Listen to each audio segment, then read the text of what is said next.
Good evening, everybody. Good evening, everybody. I am so grateful to see you out here this evening. My name is Keith. For those that I haven't met, I'm Keith Motley. I'm honored to be the chancellor here at the University of Massachusetts, Boston. And we're so grateful to have you here tonight. One of the great things about you is as soon as you came into this room, it started pouring down rain tonight, so that it will not rain tomorrow. It's going to be a sunny day. If you've never been out here for one of our commencements before, you're going to be in for a treat. All of those seats out there will fill up with unbelievably, these people are going to be joyous tomorrow. Our students, 3,300 and something graduates out there with their families. We're so grateful. And so thank you tonight for all the positive energy that you bring to this campus. And we're going to add a little bit more as we go along in this evening. We're so honored to have you here, our honorees, our friends, our colleagues here at the University of Massachusetts, Boston. Thank you and welcome to this honorary degree dinner for this 42nd commencement of the University of Massachusetts, Boston. We need a round of applause for that.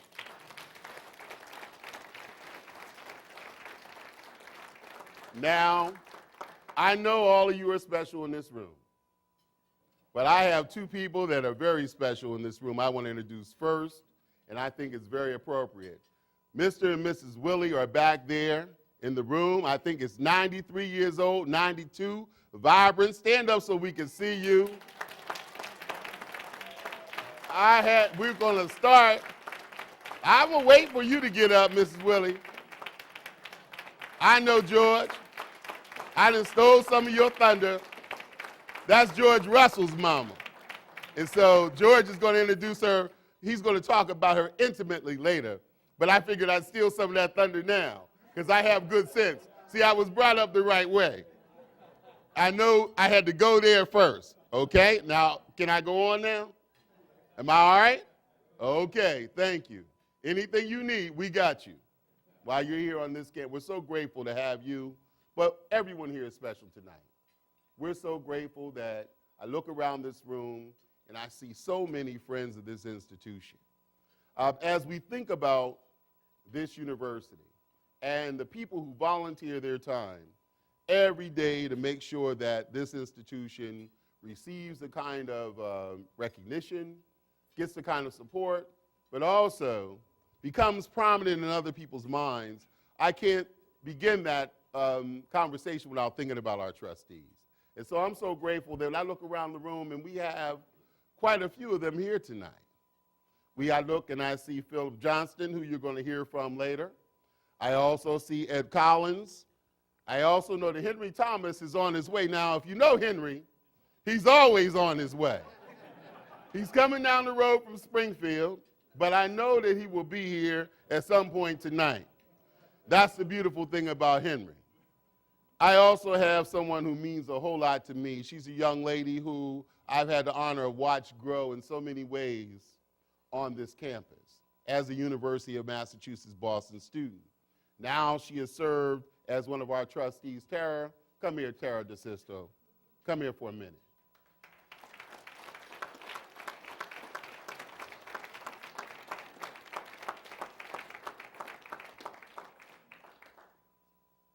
I just want to say publicly thank you to you. You know, you have been a wonderful person to have as a student here, but more importantly, your leadership matters and matters to this campus. We're so grateful that we have students like you that serve the capacity that you did with the kind of passion that you have for higher education and all that, so thank you. I know you haven't met a Mike that you didn't like, so is there anything that you want to... Is there anything you would like to say to? She just came back from overseas, so here's a microphone.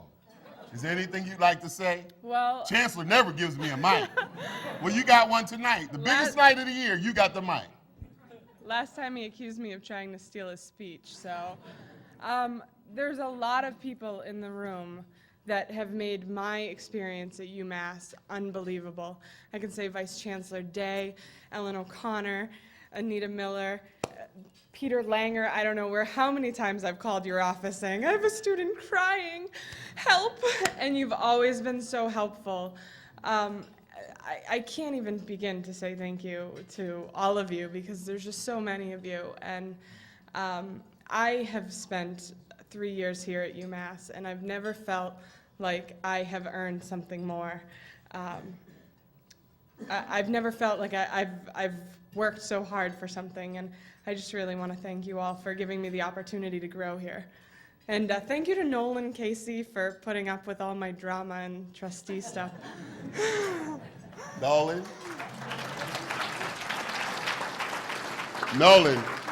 I love it, man. You told her that she wasn't going to stay over there for 3 weeks, and she only stayed 2 overseas. She listened, and she's back, right? Okay, all right, see? Thank you, Chair. All right, we'll have a seat. I know who to call. We're also happy to welcome the president of the University of Massachusetts System, Jack Wilson, who's a dear friend. And Jack, thank you for being here. Also with us is another person who's dear to me from the President's Office, Senior Vice President for Academic Affairs, Student Affairs, and International Relations. That's a whole lot to say to describe this marvelous woman, Marcelette Williams, Executive Vice President. Now, I thought I saw Jim Julian, Executive Vice President Jim Julian. Oh, he's down the hallway. Jim is, if you know Jim, always down the hallway. But Assistant to the President for Government Relations and the dear friend David McDermott is here. Also, Vice President for Strategic Communications and University Spokesperson, Robert Conley, but also happens to be a graduate of the University of Massachusetts, Boston. Where you at, Bob? Put your hand up. No stranger to this campus is our dear friend Carol Kelly, who's also here. Thank you for being here, Carol. Let's give her a round of applause. George, I know you think I forgot her, but last but certainly not least is a beautiful lady who's sitting over here to my left. The first lady of this campus and the one who has a wonderful pathway in my heart, my dear, beautiful wife, Angela, who's here with us tonight.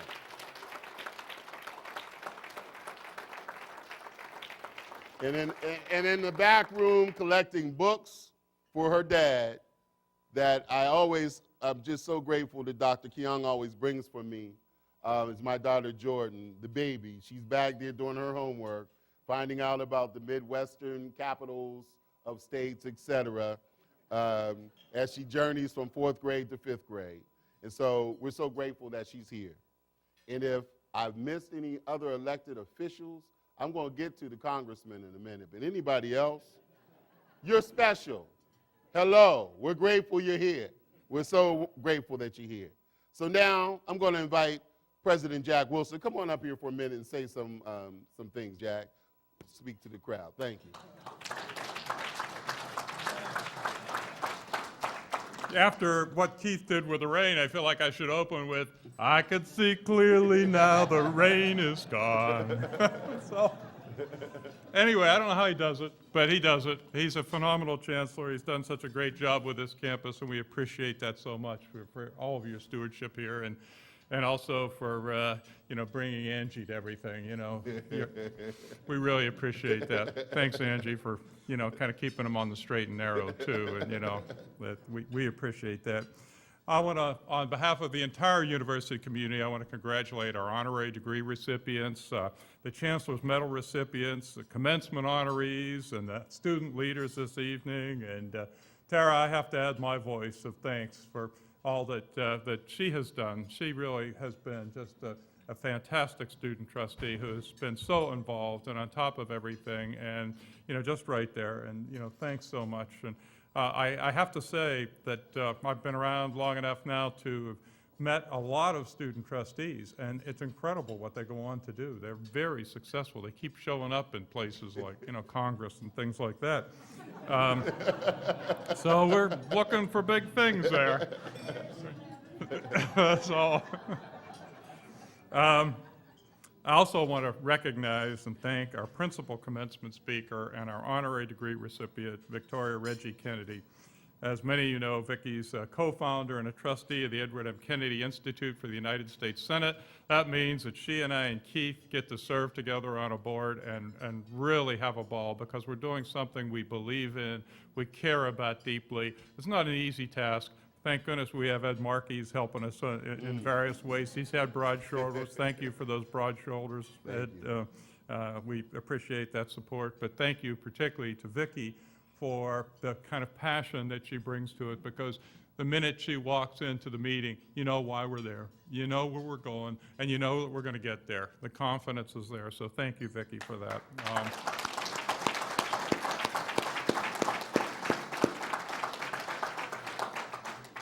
And she brought her mother, Doris, who's with us here. Doris Reggie, it's good to have you here.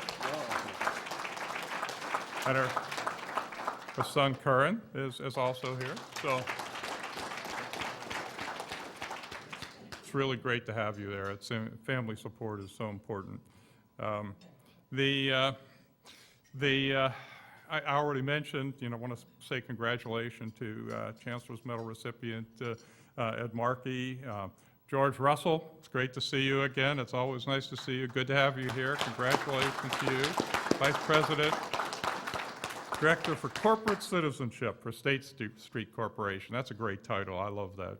For corporate citizenship, it's an important.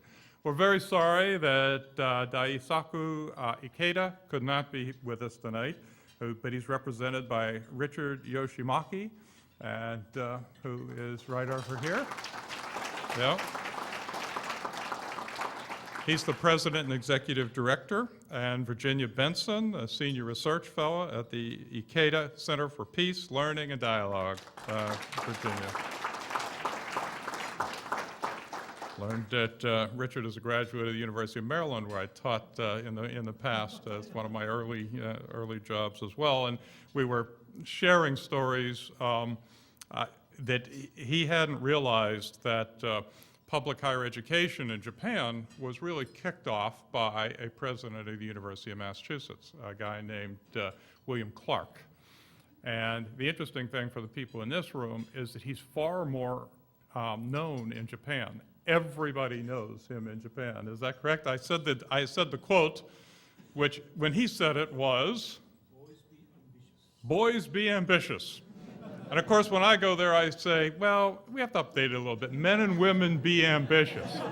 And, but it is shocking to walk onto Hokkaido University campus, the first public university in Japan. No, it was founded by a president of UMass, which founded public higher education there. He's a revered figure. But the most amazing thing is the buildings are named after the buildings at UMass and past presidents. And when you walk into their museum, they do a far better job of the history of UMass than we do. Much better. So thanks for being with us.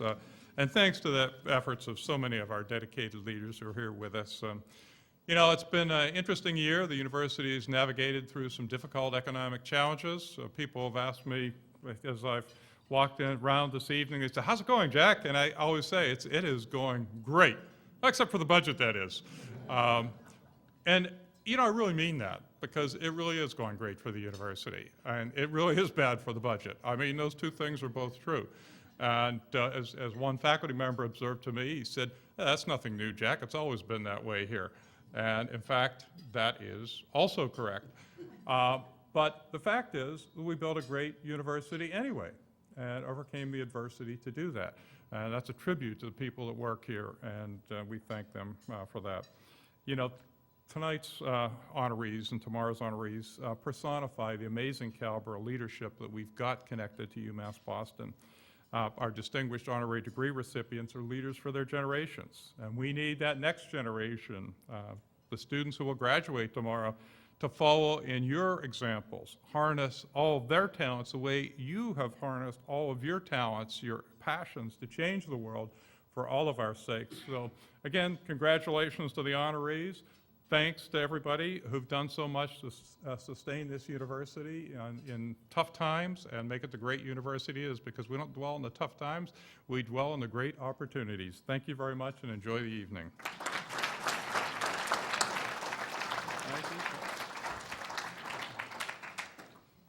Thank you, thank you, thank you, President Jack Wilson. And now I'm pleased to introduce to you University of Massachusetts trustee Phil Johnson. Come on up, Phil, and say a few words. Thank you, my man. Thank you, Keith. I always, whenever I have to follow Keith, I feel like I used to feel in the legislature when I was with Ed Markey, and both of us had to follow Bernie Frank. This guy is, shouldn't he be governor or president or something, this guy? I mean, he's my candidate, I'm telling you. He is the best. He is the best. Yeah, can't ask for a better job than that. Yeah, okay, all right. He's my candidate for something, anyway. And hasn't Jack Wilson done a great job as president of this university for... You know, I'm so happy to be here on behalf of the chairman of our Board of Trustees, Rob Manning, who had a death in his family and wasn't able to come here tonight, and to join with friends from the university, senior staff and faculty, and my very wonderful colleague, Ed Collins, who's one of the top labor leaders in the state and in the country. He's done so much to help the university. I'm on the search committee to replace Jack. And let me tell you, it's going to be very, very, very tough to replace Jack Wilson. He's done such a wonderful job over the past decade or so here. But we're going to have to do it, and over the next 18 months, we're going to come up with a leader who is nationally renowned and who's going to take us to the next level here at the university for the entire system. Now, Boston is a jewel in our crown, but the 5 campuses are really remarkable. And I tell people, you know, that my father was a Harvard PhD, was a child psychologist. It's interesting being the child of a child psychologist, I would point out. But anyway, but he said to me, because he spent his entire career in state government, he was head of maternal and child health at the State Department of Public Health. So he didn't have any money, but he had 5 kids. So he told all the 5 kids, I want you to get a good education, but you're on your own financially. So I enrolled at the University of Massachusetts in Amherst, and I'm glad I did.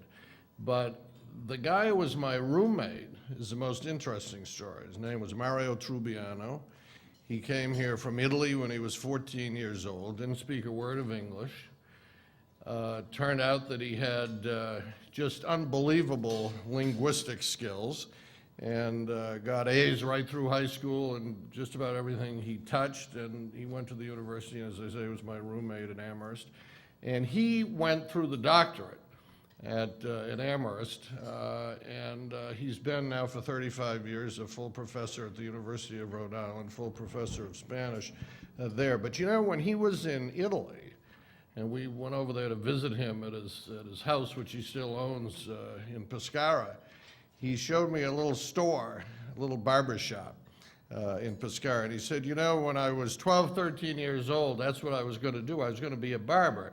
They were training me to be a barber here, and we were going to stay here in Italy. And he said, my parents decided to come to the United States, and here I am, a full professor at the University of Rhode Island, because of the fact that the people of this state invested money in him, invested money in me, invested money in hundreds of thousands of other young people who otherwise wouldn't have had a decent education. So we all are very, very grateful to the people who work here, the people who lead us, but we're also grateful to the citizens of the Commonwealth who continue to support the University of Massachusetts. I want to particularly congratulate Vicki Reggie Kennedy, who's an iconic figure in our state and in our country, as was her husband. There wasn't anyone in the history of politics or government in this country who did more for human rights or civil rights than Ted Kennedy. And that's why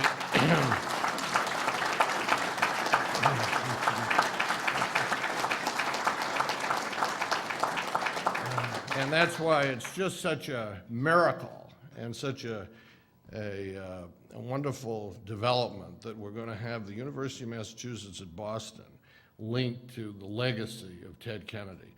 And I can't think of a more wonderful place, a more appropriate place than right here. Ed Markey and I were talking about this a couple of weeks ago, and he said, can you imagine if we were at UMass, the two of us were at political as we are, we're at UMass, Boston, with that institution, the Edward M. Kennedy Institute, next to the university, we'd never leave. We'd never leave the institute. So thank you, Vicki Kennedy, for everything you've done in your life, but also particularly for making this happen. And to my close friend Ed Markey, we started together in the legislature a few years ago. And I'll tell you, nobody today is doing more to protect our environment than Ed Markey, and thank you for all that you're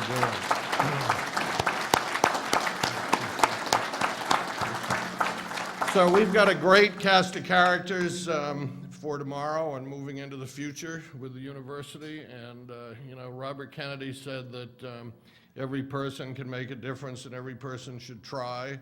And the award recipients tomorrow certainly have made a difference in their lives and in all of our lives. But all of you who contribute in whatever way you do to the university make a difference as well. So on behalf of the Board of Trustees, I want to thank you all for doing that. Thank you.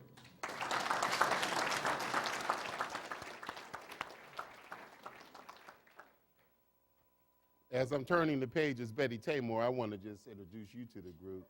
Stand up so people can see you. Someone who's been, thank you, Trustee Johnson. We really appreciate your presence and your being here. As we gather tonight, I also know that there is a Celtic game on that some of you have reminded. You've reminded me that we have to keep the program moving. Being a young man from Pittsburgh, Pennsylvania, I didn't understand what that meant when you said it to me. But I will take it into consideration as we move forward. This is the eve of one of the most anticipated days on this university calendar. We get excited around here. We want you to get excited with us tomorrow. We applaud our graduates, their achievements, and we also celebrate our mission. Our mission is going to be visualized in a way for some of you for the first time that's going to just blow your mind. When you see the students who are in this institution, they're going to graduate tomorrow, who are first-time college folk, just like I was, someone who was first in their family to go to college and receive a degree. But then you look out and you see 140 countries, 90 different languages. Someone in the reception was talking about how diverse it was just walking in this room and how good that made him feel just to be around YOU. That is something special. And so I'm so grateful. See, people say, well, how do you get all this energy? I get it because I run into you. And each one of you, it's sort of like I'm an old school computer game person, so I'm Pac-Man and all that. I'm sorry. So power me up. Every time I shake your hand and you tell me something new, it powers me up. We recall the values that we have, and we sustain since our founding. We haven't forgotten where we've come from as an institution. Our commitment is to excellent research. Our commitment is to our faculty. It is to our staff. It's to instruction. It's to affordability. It's to access. It's to a quality education, and it is to public service. Serve, serve, serve, serve. That's why we are a research university with a teaching soul. We haven't forgotten where we came from. Brilliant people, but they can teach their off in the classroom. Research like you would never believe, but they can teach everywhere I go in this country. Someone comes up to me, my wife and I, we go out to these alumni events, and they come up to us and they tell us that someone touched their lives.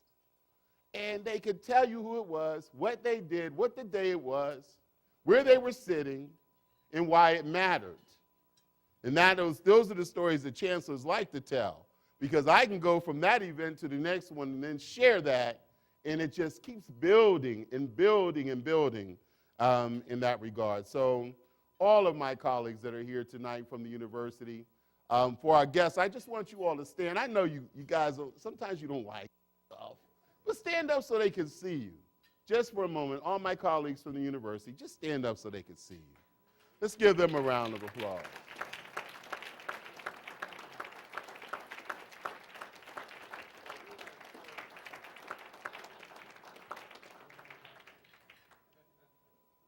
And so I also want to say thank you to all of those who are working this event, those who are back there filming, those who are waiting on you tonight, those chefs in the kitchen, those at the table, thank you so much.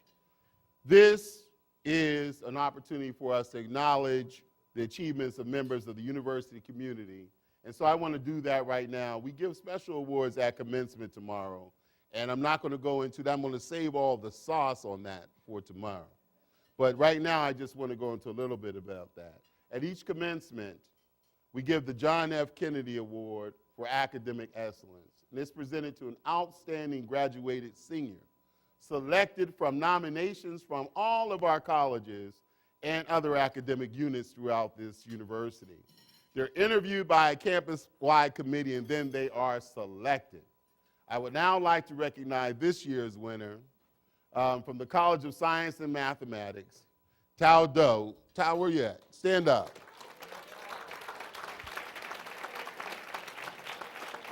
She is joined by her stepfather and her uncle. Stand up so we can meet you. Uncle, stand up. You're going to hear from her tomorrow. Speech was so good, she didn't even want to let it out today. We said, could you practice some of it? She said, hello. Stopped and walked off the stage. I like that. I like that. Each year we present awards to members of our distinguished faculty for excellence in teaching, scholarship, and service. I would now like to recognize this year's recipients. Please stand as your names are read. The recipient of the Chancellor's Award for Distinguished Teaching is Professor Robert Carter, Chair of the Department of Chemistry in the College of Science and Mathematics. Stay standing, stay standing.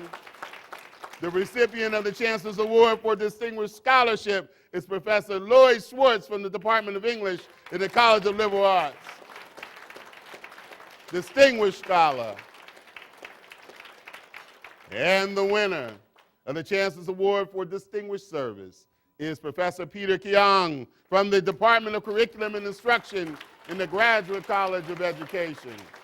He is also director of the Department of Asian American Studies program in the College of Liberal Arts. Congratulations to all of you. Tomorrow we're going to talk about you. Tonight we just wanted to see you. You look good. You're ready. We're excited. We're going to see you tomorrow. Thank you. Now, it says here that I'm supposed to say that after the first course, we're supposed to have and hear from the honorary degree recipients. But looking around this room, I've seen you guys have already ate that first course. And all you Celtics folk are saying, yeah, move on. So I'm going to make, oh, look at this. Oh, look at this. They're all clapping in the back. I'm going to make an executive decision to go on with that first course. They're all mad in the back. We're supposed to have the salads cleared, and then we're going to set the dinner. And when the dinner is set, we are going to begin the honorary award recipients and our Chancellor's Medal winner.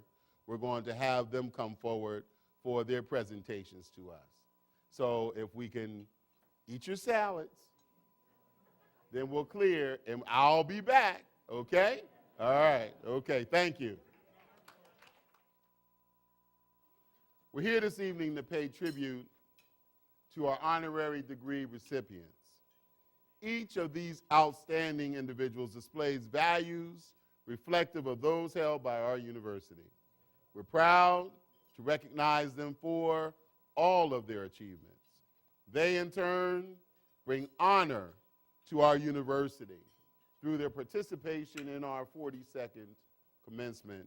We're so grateful to all of you who are receiving honorary degrees and or chancellor medals from us for your participation in this commencement. We're also pleased that you're here this evening to share your reflections with us. Unfortunately, one of our honoraries, Mr. Dasaku Ikeda, is unable to be here with us because of some health issues. Now, the president said that it was unfortunate. Now, sometimes unfortunate things turn into wonderful opportunities for a young man like myself. I think it just might be appropriate for this young man to get on an airplane, go over to Japan, and present that award over there. I think we've done that for Nelson Mandela.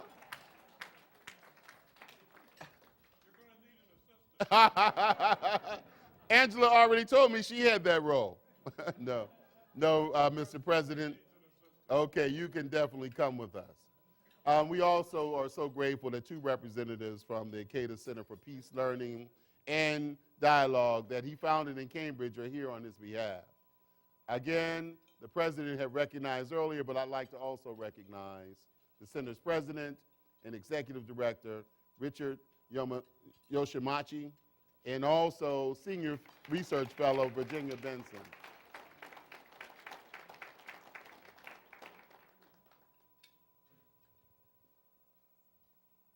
Please let them know we're on our way.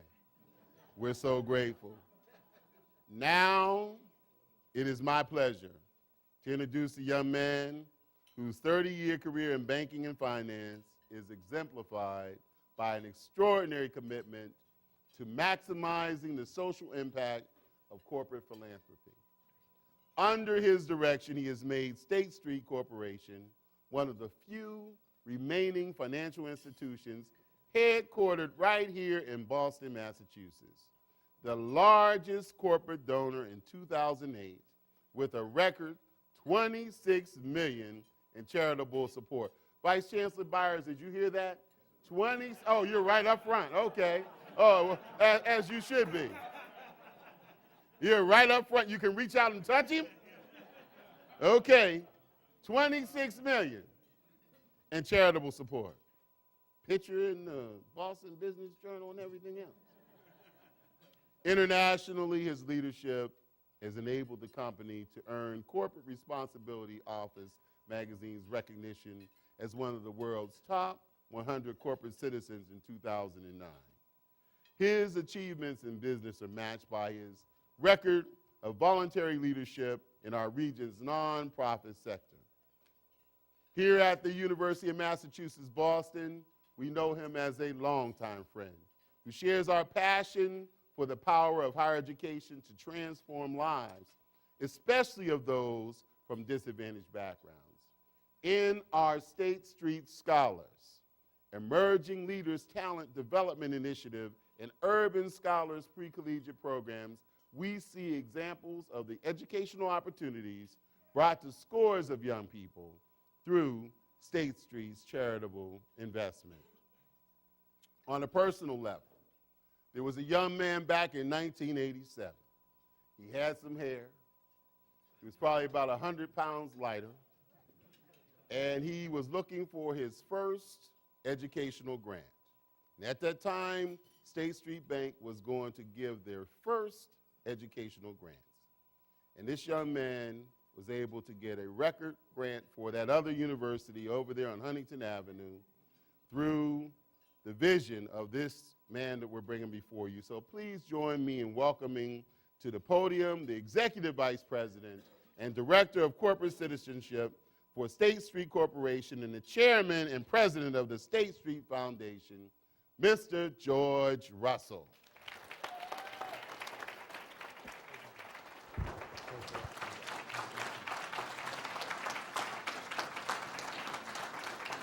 Well, thank you, Keith.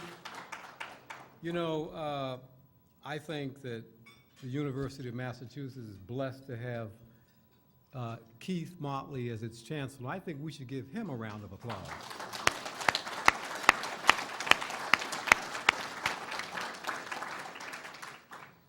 Well, good evening, everyone.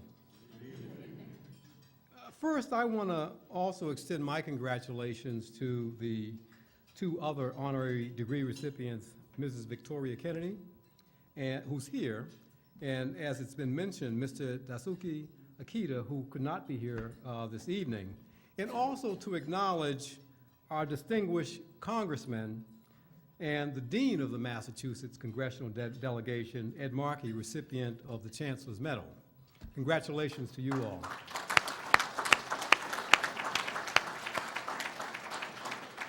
In thinking about what I would say this evening, I reread the Chancellor's letter informing me of this honor. And as an educator, I knew that Chancellor Motley chose his words very carefully when he said, "It has been my privilege to recommend George for this degree in recognition of his distinguished lifelong commitment in setting the standard for the role that social responsibility can play in the life of the community and the corporation, and how philanthropy can serve as a strategic backbone for growth." The Chancellor's words truly captured the essence of how I've spent the last 30-plus years of my working life, and clearly articulates the value proposition that I have been fortunate enough to help instill into the culture and DNA of Freedom National Bank of New York during the brief time that I served as its president and CEO, the city of Boston, where I served as treasurer from 1984 to 1988, and at State Street Corporation, where I'm currently, as Keith mentioned, the president of the State Street Foundation and executive vice president, director of corporate citizenship.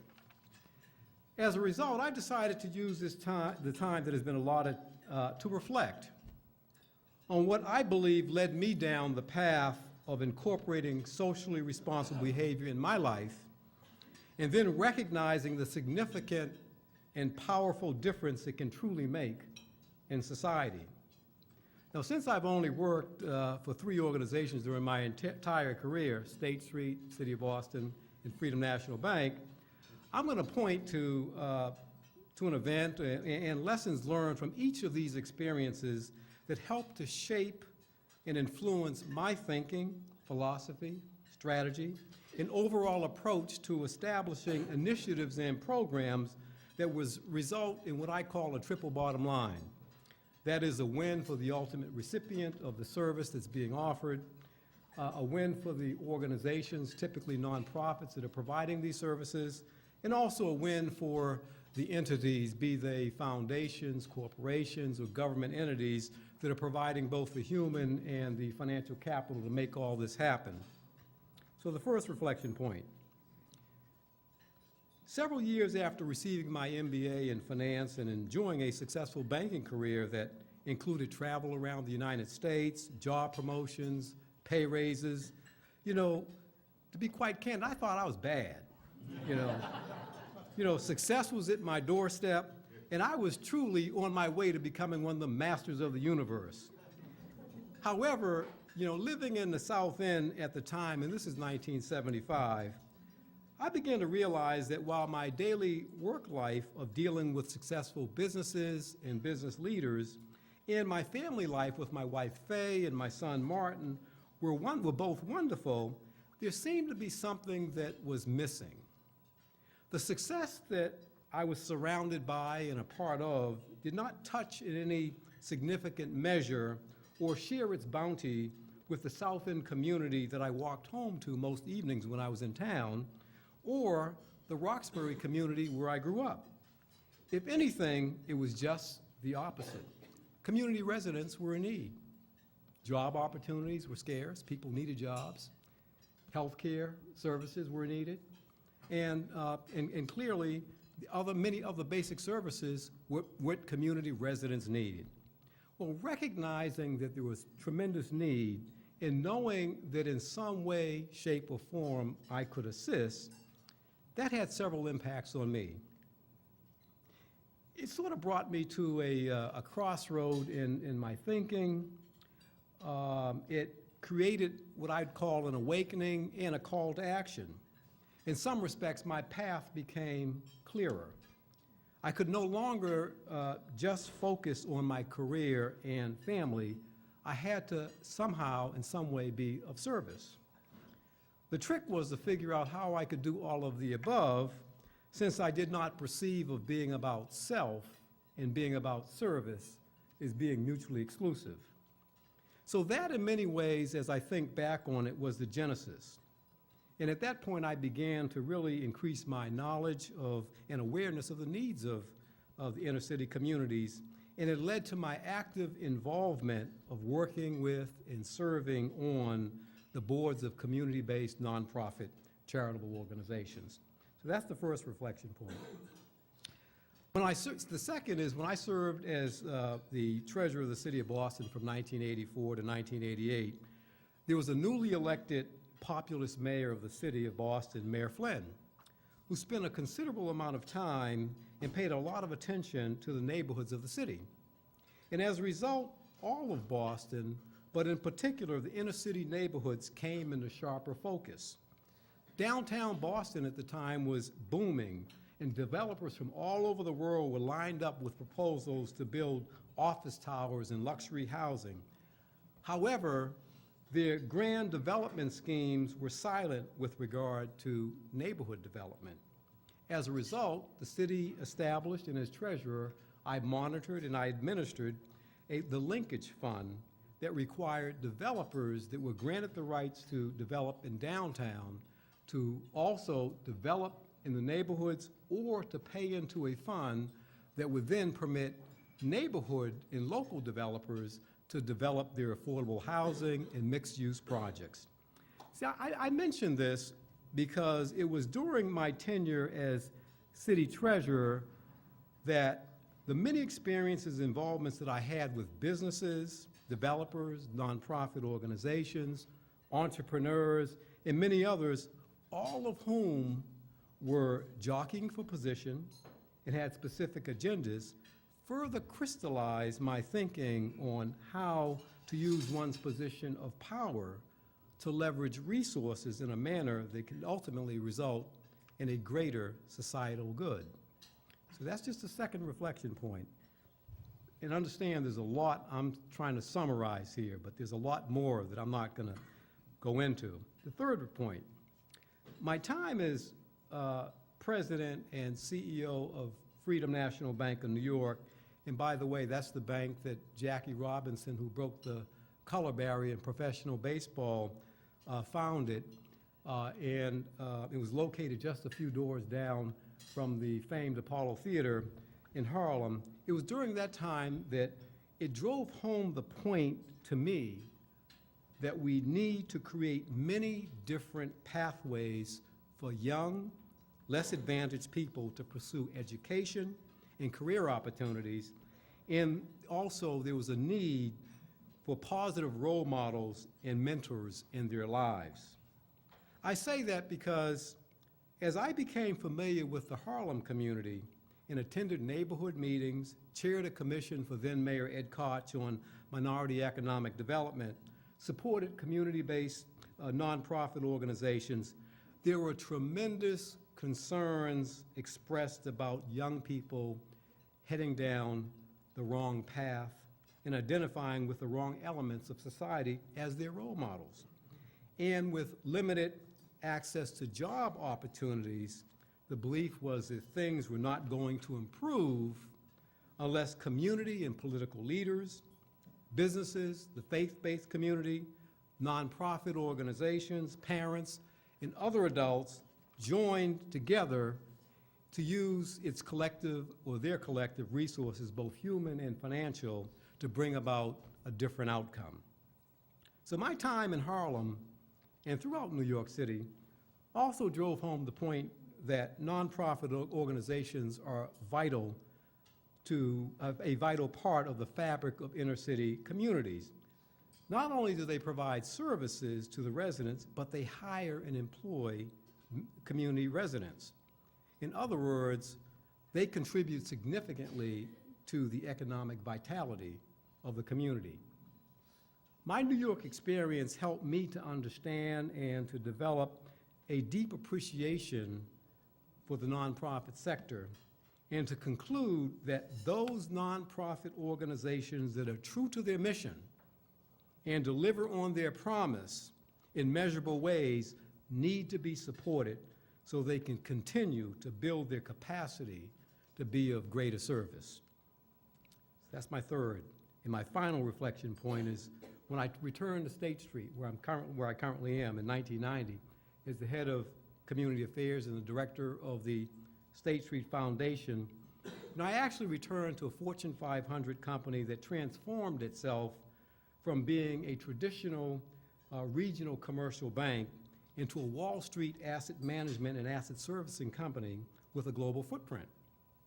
My fascination with this newly reinvented State Street, along with my natural inclination to like to build things and make them better, made me decide to push the envelope, to significantly enhance State Street's existing local community support activities and programs, expand State Street's philanthropic footprint to every location around the world where the company had a business presence, establish a company-wide volunteer program, create a flexible employee matching gifts program that would provide all employees, no matter what their income, with an opportunity to contribute to worthy charitable organizations of their choosing, to create a vehicle to train executives on how to be effective nonprofit board members, establish a disaster relief emergency assistance fund to address catastrophic events like the earthquake that recently occurred in Haiti,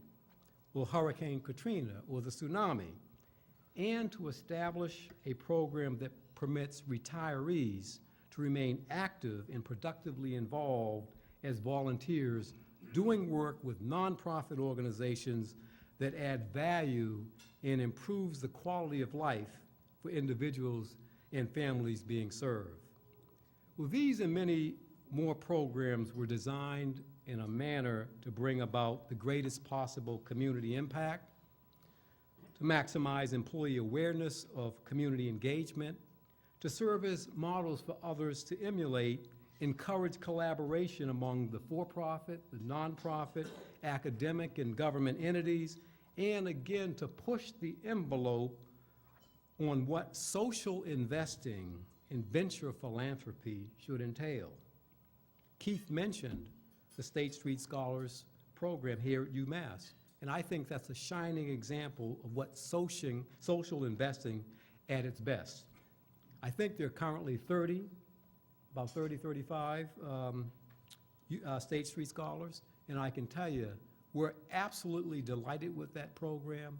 It's working, it's a win-win for all of us, and we look forward to seeing that program continue and to expand and to flourish. That's going to happen. Thank you. Keith gave me 5 minutes, but I told him I was going to take a little more than 5. But in closing, there are two very special people that I love dearly, who have certainly had a lot to do with making me into the person that stands before you this evening. They are my mother, Marie Willie, who's in the back of the room.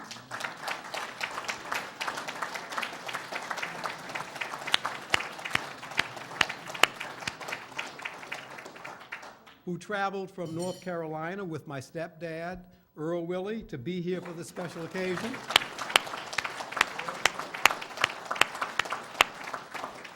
And my wife and my partner, Faye Sampson Russell.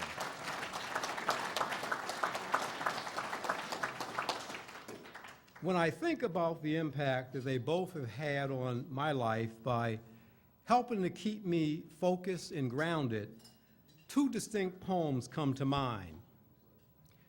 Throughout my childhood, my mother was always positive and encouraging and insisted that I continue to excel and to never give up. The poem, Don't Quit, captures the determination she instilled in me, and it reads as follows. When things go wrong, as they sometimes will, when the road you're trudging seems all uphill, when the funds are low and the debts are high, and you want to smile but you have to sigh, when care is pressing you down a bit, rest if you must, but don't you quit.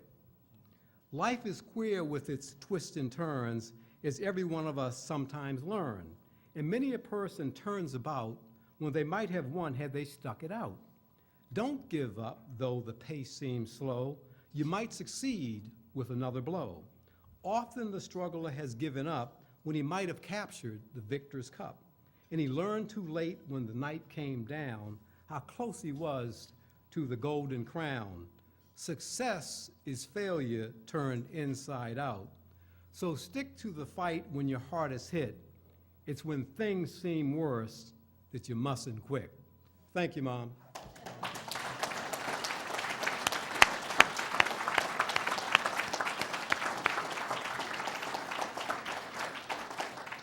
You know, with a fast-moving career and what I would term a lot of craziness going on all around me, and at times my doubting myself, my wife Faye was always there to calm my fears and to shine a bright light when I was having trouble seeing clearly. The poem that reminds me of the outstanding counsel that she always provided, and I know many of you in this room will be familiar with this, but I'm going to read it anyways. It's If. If you can keep your head when all about you are losing theirs and blaming it on you, if you can trust yourself when all men doubt you, but make allowances for their doubting too, if you can wait and not be tired by waiting, or being lied about, don't deal in lies, or being hated, don't give way to hating, and yet don't look too good, nor talk too wise. If you can dream and not make dreams your master, if you can think and not make thoughts your aim, if you can meet with triumph and disaster and treat those two impostors just the same, if you can bear to hear the truth you've spoken, twisted by knaves to make a trap for fools, or watch the things you gave your life to broken and stoop and build them up with worn-out tools, if you can make one heap of all your winnings and risk it on one turn of pitch and toss, and lose and start again at your beginnings, and never breathe a word of your loss. If you can force your heart and nerve and sinew to serve your turn long after they're gone, and so hold on when there's nothing in you except the will which says to them, hold on. If you can walk with crowds and keep your virtue, or walk with kings nor lose the common touch, if neither foes nor loving friends can hurt you, if all men count with you, but none too much. If you can fill the unforgiving minute with 60 seconds worth of distance run, yours is the earth and that all that's in it, and which is more, you'll be a man, my son. Thank you, Faye.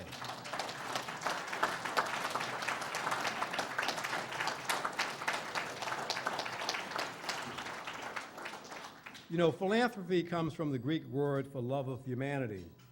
And whether we give $1 or $1 million or give of our time to touch someone's life, we are all philanthropists. It's once been said, and I think it's been attributed to Woodrow Wilson, that we make a living by what we get, but we make a life of what we give. Thank you so much for this honor.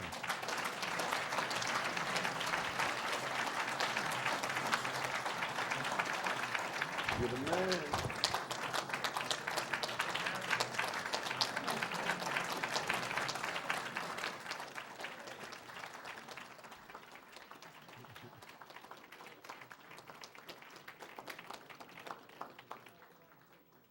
George Russell. Yeah. You know, George Russell, he's the man.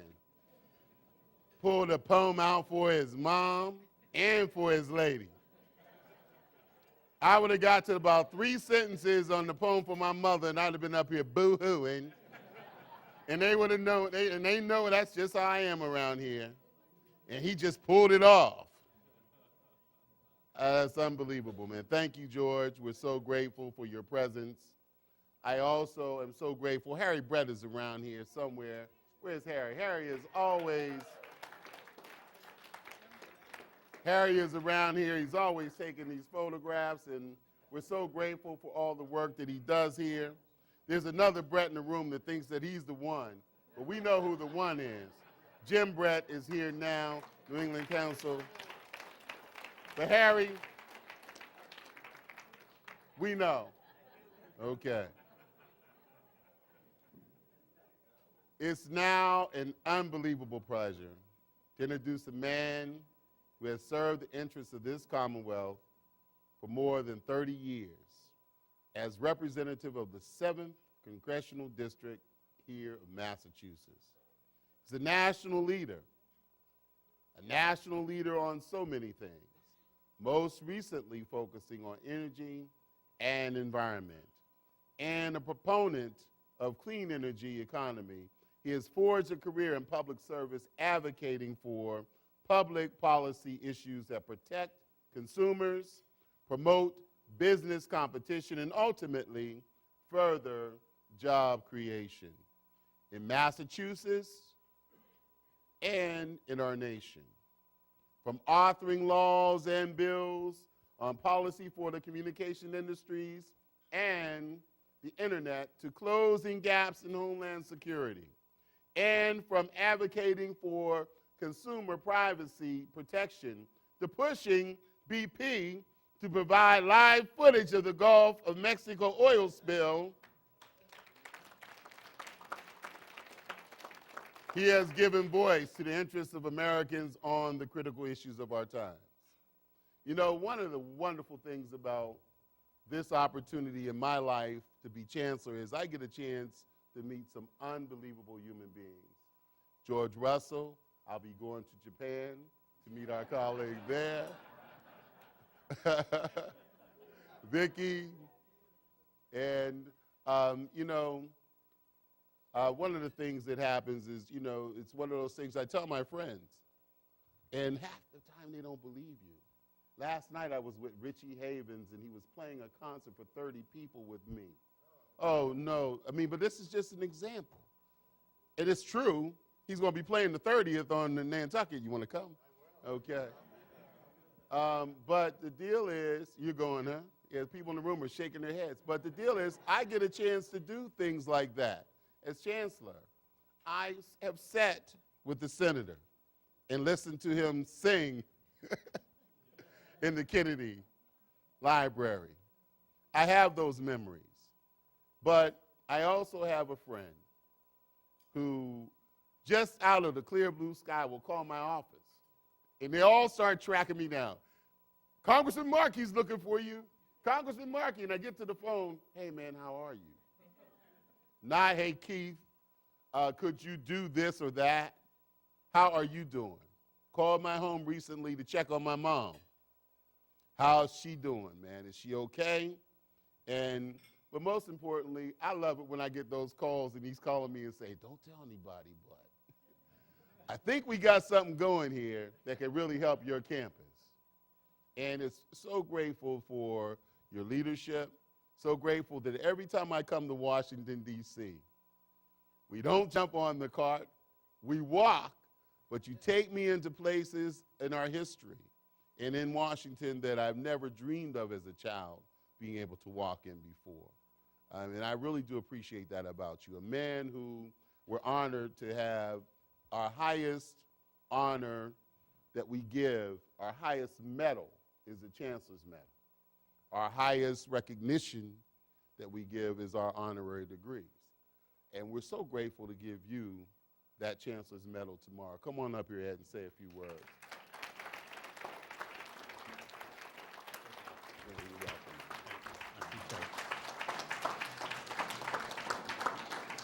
You know, he was with Richie Havens last night. We were with another musician tonight, huh? Keith Motley. He's up here. He's rocking. He's got his own jazz thing going out of Pittsburgh, okay? And he doesn't care really if the Celtics beat the Lakers either, okay? He doesn't care. He's just having a good time here tonight. He's from Pittsburgh. If Connie Hawkins was playing tonight, this thing would have started at 4 in the afternoon. Okay, yeah. I know that. I know that. Huh? I know you would. I know you would. I know you would. I know you. I know you. I know you. So this is it's such a great honor to receive this award. You know, the Senator Kennedy received this award in 1989, the Chancellor's Award. And we're here tonight with Vicki Kennedy, and the Senator is smiling this evening, looking down, and very proud of you, Vicki, being here. And you do such a beautiful job. You do such a good job. And George, that was a beautiful, beautiful, moving statement that you just made. And congratulations on your award tomorrow. You know, you don't really know the journey that you're going to go on in life. My father was a milkman for the Hood Milk Company in Malden, Massachusetts. My grandmother died in 1925. My grandmother died, and my mother was a sophomore in high school, a junior in high school. And there were 5 sisters, and the social safety net for America before Franklin Delano Roosevelt, 1925, is one of the girls is going to have to stay home. Okay? Even though she was going to be valedictorian. She was just going to have to stay home. Huh? And when the banks in Lawrence collapsed, when my father was at Lawrence Vocational High School, that was pretty much the end of the Markey side of the family as well, huh? Because there was no regulation, no protection. There was no Franklin Delano Roosevelt. You know? In 1900, only 8% of kids graduated from high school. Huh? You think about that. How far we came in 1 century, not just for, one group, but for every group, huh? In America. So when my mother finally got married, the valedictorian, the only person still around was the milkman. So she married a milkman, which is an interesting house to grow up in Malden. You actually have the full range of the English language spoken inside of your kitchen, from monosyllabic to polysyllabic. It's a very interesting environment to be in, and you're kind of like in Malden on the outside and Winchester on the inside, if you know what I mean, okay? And it's a good place to grow up in that kind of a house, huh? I was very fortunate. So my mother had me at 39, and then twins, my brothers, when she was 40. Huh? She had already raised 4 sisters, huh? You don't want to grow up in that house either, okay? That's not a good house to grow up in, okay? And so my mother used to say she would always say, Eddie, you have to learn how to work smarter and not harder. And she would always say that immediately after saying that she was going to donate my brain to Harvard Medical School as a completely unused human organ. And she really felt that I had not been maximizing my God-given abilities. And so that's a long time ago, but not so long ago. But I'm Irish and Catholic from Malden. And how much have times changed? Well, I married the dream. I married a Jewish doctor from California, And so who would think that we could, move that far, that it's no big deal today, huh? Irish, Catholic, and Jewish, huh? How far we've moved just on that. That's not even, we don't even talk about. Let's move on to something more difficult, huh? 40 years ago, that was difficult. And not only that, she retired, my wife, as a 2-star admiral in the Public Health Service and the first head of women's health for the United States of America in the Clinton administration. I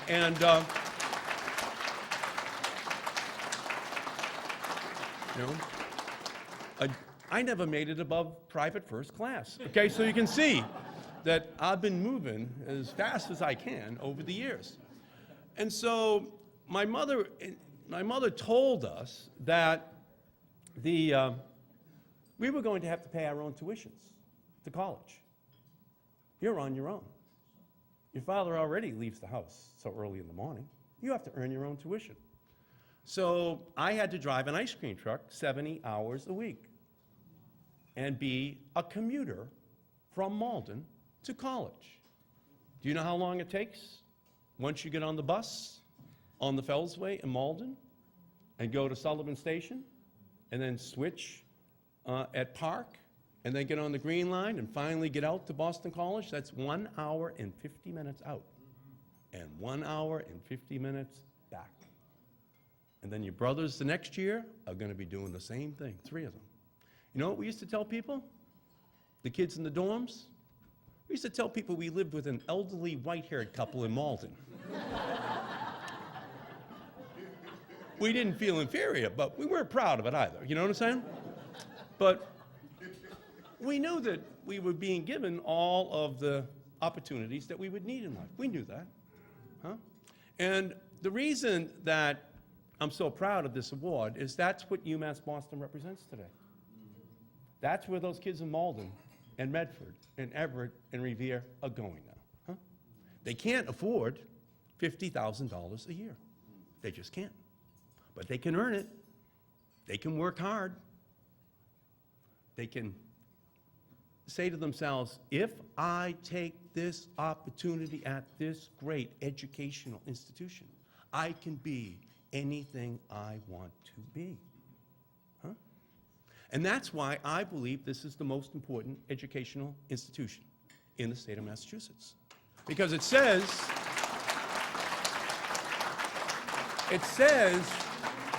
to all those kids who think if they work hard they can be something, but there's kind of always a doubt in the back of your mind as a commuter.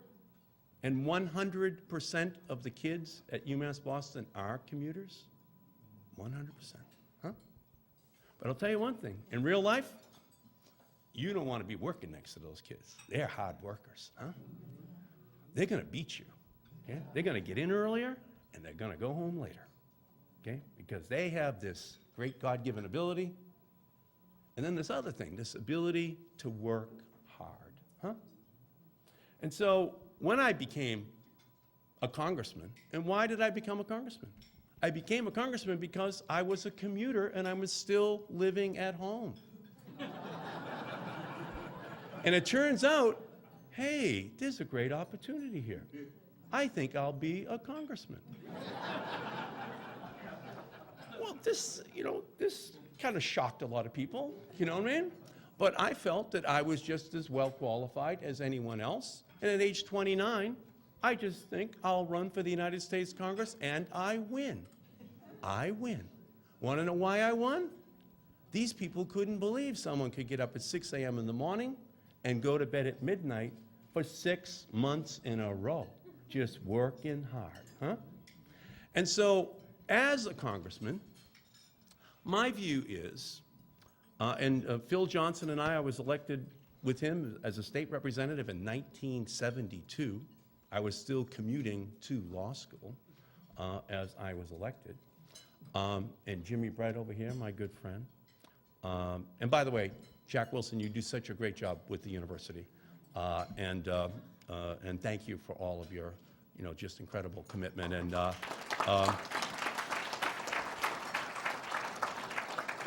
so, as the chairman of telecommunications, yeah, I passed the Telecommunications Act of 1996, which moved us from narrowband to broadband.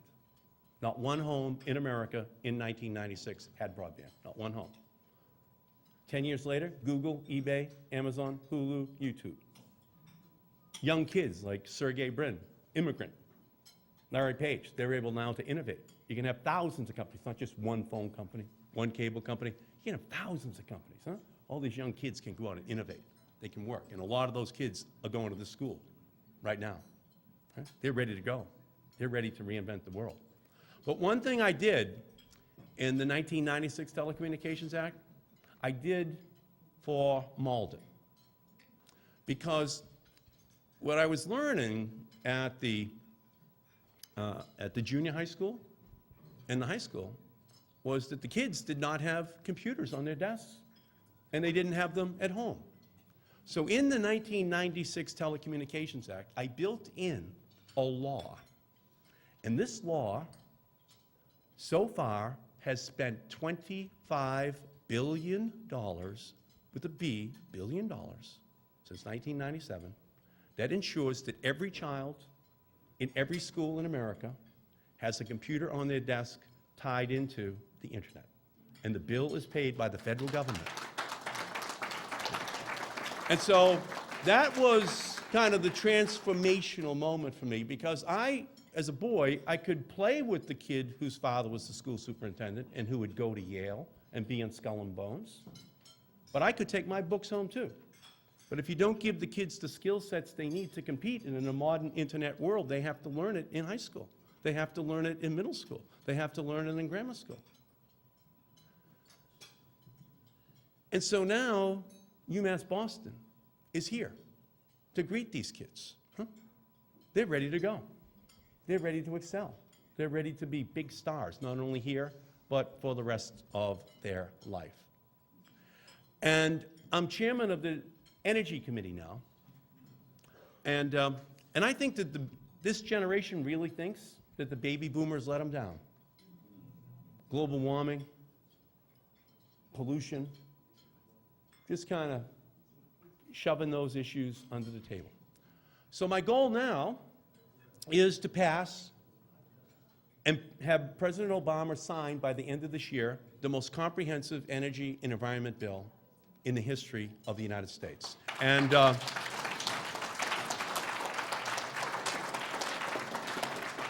it's so that we can unleash these kids to do the inventing, to do the deploying. Because what this school is all about, as Keith said, my man Keith, it's about public service. It's about public interest. It's about doing good. And you can do well while you're doing good, but doing good. And that's why I love this school. I love what it's all about. I love what it represents, because it gives hope to everybody, that if you work hard, you can make it, okay? And I really do believe that you really can't receive a higher award than this, one that Senator Kennedy won, and one, for me, that really does embody what America should be all about. And that is the democratization of access to opportunity through education.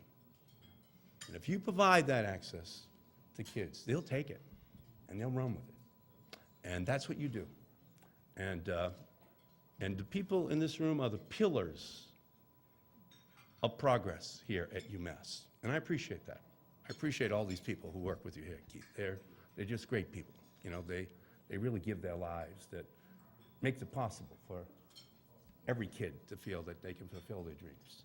And so for me, this is a great honor, and Susan and I are very much looking forward to this ceremony tomorrow, because it's about at the pinnacle of honors that you can receive in our country. And for me, it will be a day that I never forget. Thank you all so much.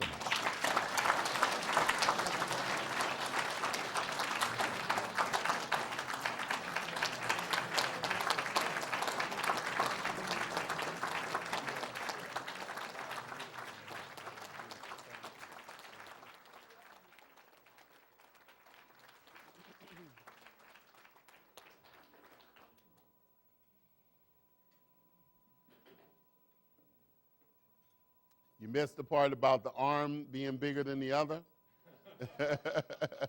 Your dad from lifting all that milk crates and all that. Oh man, I tell you, listen, thank you. Wonderful, wonderful, wonderful. Having listened to the remarks of George Russell and also Congressman Markey, I think we can see why they merit the distinction that they will receive at tomorrow's ceremony.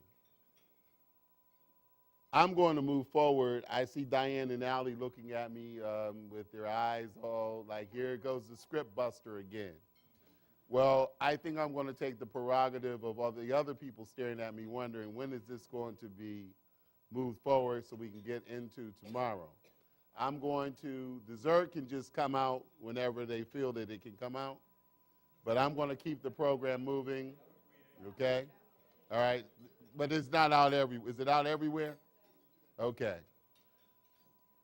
Now it's my pleasure to recognize someone who is going to be receiving an honorary degree tomorrow, and we're going to hear from her tomorrow when she delivers the principal address to the class of 2010.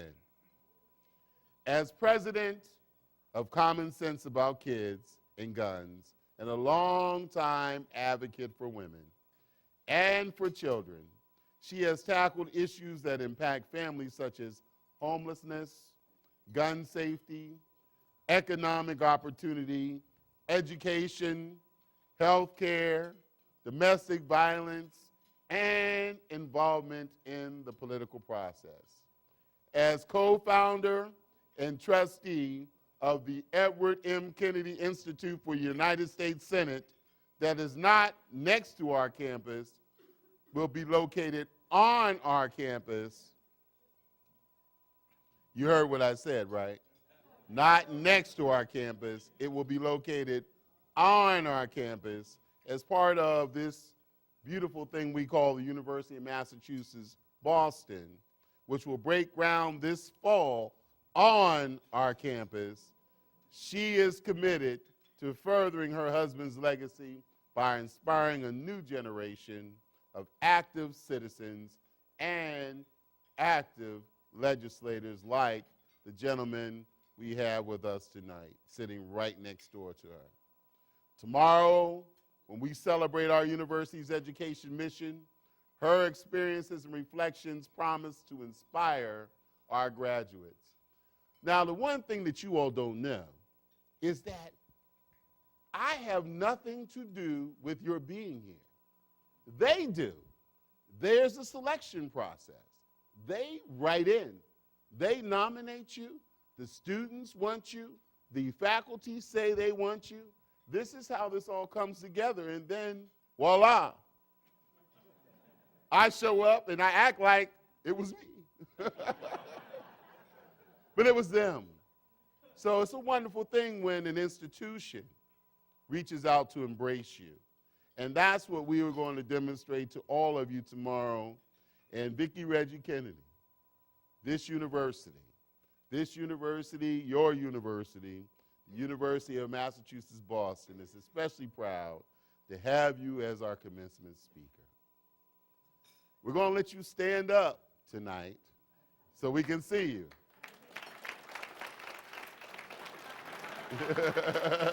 Yeah. Woo-hoo-hoo-hoo-hoo. She's posing. Swish, swish, pump it up. I didn't even have to say, give her a round of applause. They understood. We're going to look forward to seeing all of our honorary degree recipients tomorrow. And as I said, we're going to have a lot more to talk about then. But tonight, it's almost over. I'm going to allow you to go. All you people with the green on, you're on the way out the door. But here's the deal. Breakfast tomorrow morning is 8:00 a.m. Upstairs. Congressman's looking at me like, what? It's upstairs in the ballroom. But then, what time are they going to say? Henry's here. I told you he's on his way. Henry Thomas, ladies and gentlemen. What'd I tell you? What'd I tell you? I said, Henry Thomas is on his way. Did I not say that? Come up here, man. Come up here. I said Henry Thomas is on his way. And see you now, see they, oh, you always on time. He's that guy that when you're in a fight, you're running down the alley and you say, okay, Henry's on his way. He shows up, you're so happy to see him. Ready for the fight. Comes in ready for the fight. Thank you, man. I know what it takes to get here, all the work you have to do in Springfield and beyond. And so we're honored by your presence.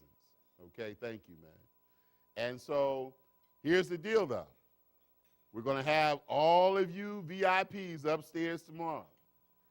But then when it's time to go downstairs to row, leave Vicki alone, leave the congressman alone, leave George Russell alone. You're not going to bother me. I know how that is. We have to get down here. We have pictures and other things to take down here and to get lined up for what's going to be a beautiful commencement. I'm so honored that all of you, every single one of you in this room, took the time to be here with us tonight. Those of you who are our community partners that are here, those who are my colleagues at this university who I cherish, those who are friends, and our new friends, thank you for being here. Tomorrow, we celebrate you, we celebrate this community, and you have a great night. Go Celtics.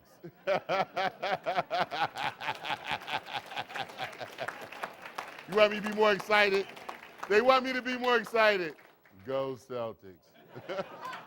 No, enjoy the game tonight, everybody. Enjoy it. Good night. Good night.